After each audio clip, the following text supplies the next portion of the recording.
network elements I've shown you before. What may an attacker do if he's able to get to this area? Everything that I state over there. So you may be able, let me get out for you the most bad ones. An attacker may be able to modify the CDR. You know the result if I modify a CDR? I become a ghost number. So I will not be billed anymore, and I can't be intercepted anymore because I don't exist. So for a bad guy, it's an important goal to reach. I can play on this, so I will not pay my GPRS. I could patch on the Asian stuff so that all the times the dead area, that after all is a PC, is a hardware and a software, will see my mobile SIM. I will not be billed. It's cool for an attacker, and so on and so on. LIS and LIG, you know what it is? Is the part of a mobile operator that takes care of the lawful interaction for the police and the law enforcement. If you compromise an LIG, you will be the guy that spies on the spying guys. Okay? Do you think it's impossible to do? It's possible. I have a comment for myself. 3 years ago, we've been hired by an operator with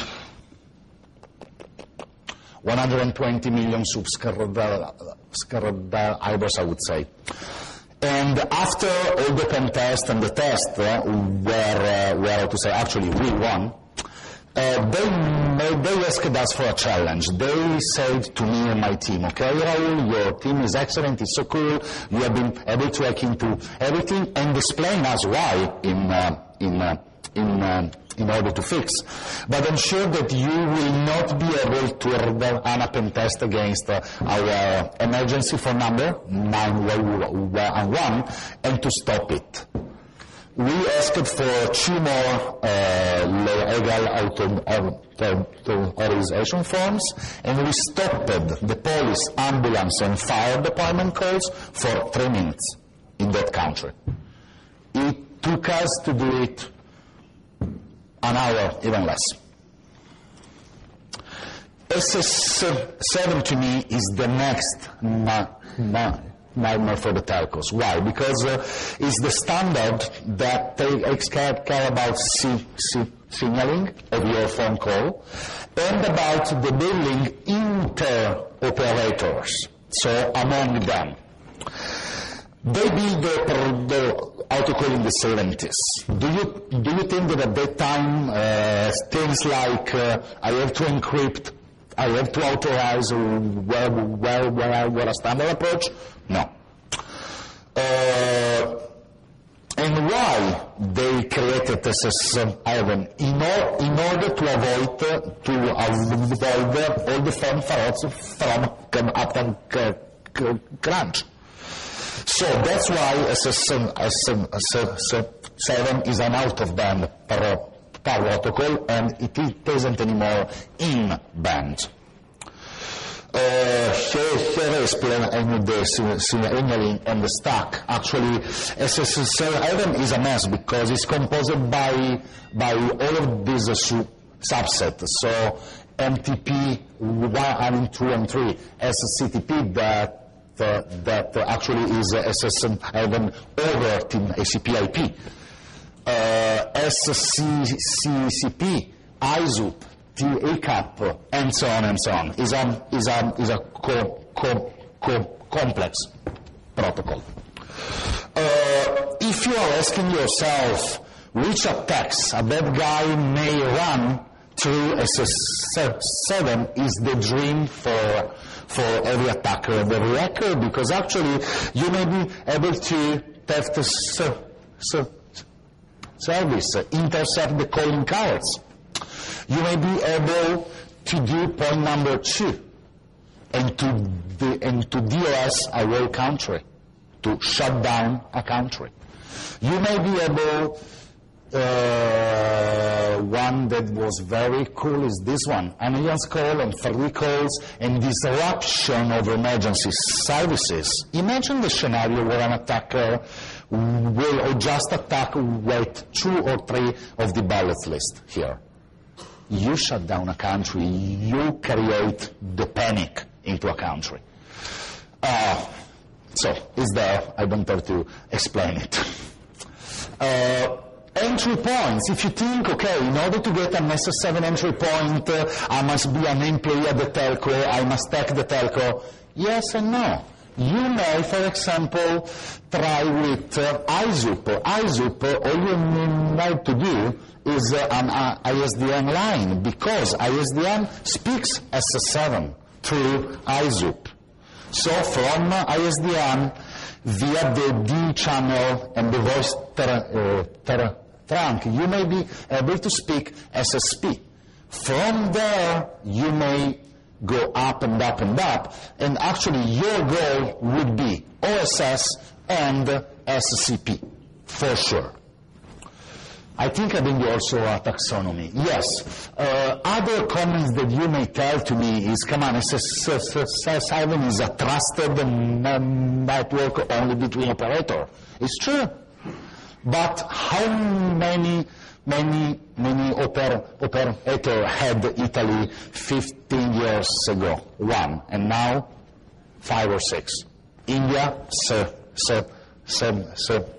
I think, at least. So it's not anymore that I know my neighbor. No, I don't know him anymore.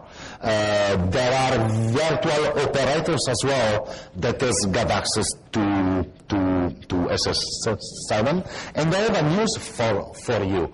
Even if you decide, if you as a bad guy, as an attacker, you decide not to hack any competitors, but you would like to be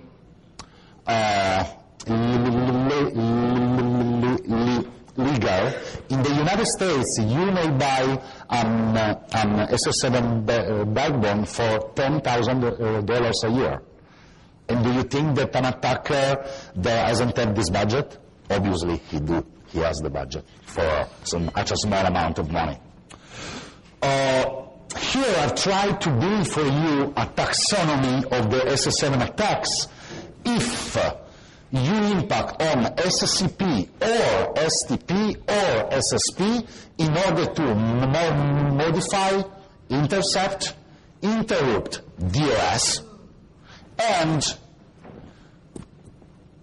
create and impersonificate and play as much as you want. So, for example, you may be able to do an STP and impersonificate somebody else. You may be able to jump into a call. You may be able to redirect a call. You may be able to cancel the billing for a call. You may be able to intercept a call, to intercept SMS. And everything is explained here. Okay, I don't obviously at the time to detail you everything. We will need a month for this, I think. And at the end of my talk, I decided that since I love ClubHack so much, and all of you, attendees and the delegates, I could not end my talk without some real hacking evidences. So let's go. I decided to begin with the Wi-Fi. Why? Because the last time that we have done a Wi-Fi pen test on a mobile operator has been 3 years ago. And if you think the Wi-Fi 3 years ago was secure, no. We have been able from outside in a park, in front of the building, with actual antenna stuff that extend our range, to hack in by an hour and a half until the building from a public park. And the company didn't realize it at all, even if they had IDS and all the stuff. But if an attacker is good, he may be able to evade. It's at the end, only pictures and we stop. CDR, this is a CDR. So we have been able to put our hands on the CDR as well. This is an SMS-C, is the computer. Actually, this was on OpenVMS from HP. That manages all the SMS in and out. We have been able to hack into. We have been able to get the log from the SMS-C. We have been able to understand who was sending an SMS to who is there. And the more fun, now this is the processor X in queue, so we may also be able to stop the queue. So no more SMS in a country or in a network. Stop. But the most active, I would say, is real-time SMS interception. So, if our attacker isn't anymore a script kiddie, but it's another government, it's another state, and they would like just to sniff for the keywords, that's how you do it. As the terrorist, as I mentioned, only view before also the bugs in the web application stuff. This was a pen test that we ran a long time ago, like in 2002, 2004. They asked us for ID and password, but it's buggy, it's bad written. So in a few steps, we realized that they didn't have any clue on the security approach and SDLC. So the attack has been so easy. From a mistake over there, we have been able to understand the auto stuff. This menu is for the guys that actually they sell the contracts for the telco, so let's say the dealers.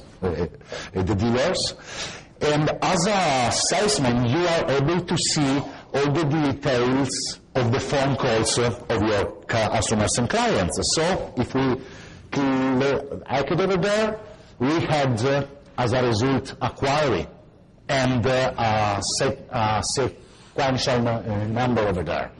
So the only thing that we did is to build a script in order to ask from 00000 to 99999, and we grabbed all the database of the customers of the telco in half an hour. It's a script. Come on, it's easy to do.